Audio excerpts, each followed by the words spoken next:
در سطح دنیا معلق هستم و دارم پرواز میکنم. زیر پام احساس کردم که در جای بسیار تمیزی قرار گرفتم که از دنیا کاملا سوا بود. خانواده فاطمه در سوگواری بودند که یک میسیونر جوان از دور متوجه شیون اونا میشه و بهشون سری میزنه.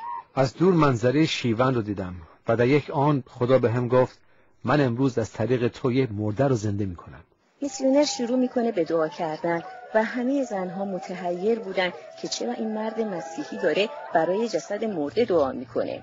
در همون لحظه چهره مادر شوهرم دیدم که به من میگفت تو باید برگردی و برای بچه‌هات مادری کنی. میسیونر بیش از چند ساعت بر سر جسد فاطمه دعا کرد.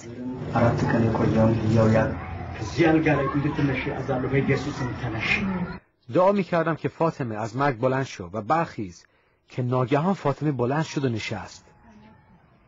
احساس کردم 2 مرتبه برگشتم تو بدنم و بلند شدم و سوال کردم چی شده؟ همه متعجب بودن و میپرسیدن مگه میشه با دعا مرده زنده بشه؟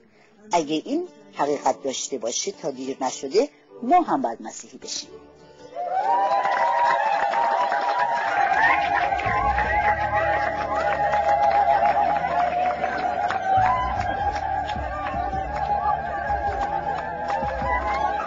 من از طریق شوهرم که یک میسیونر مذهبی بود مسیحی شده بودم.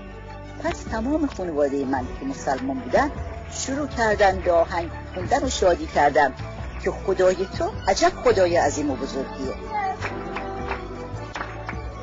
میدونم این اراده خدا بود که من برگردم و از بچه ها مراقبت کنم، ولی حاضرم هر وقت که اون بخواد دوباره پهلوش برگردم. وقتی ما مسیحی ها میمیریم ایمان داریم که در ملکوتی خدا قرار میگیریم و به آینده روشن اعتقاد داریم. این هست فرق ما با بقیه. بله این هست فرق ما با بقیه. هللویا.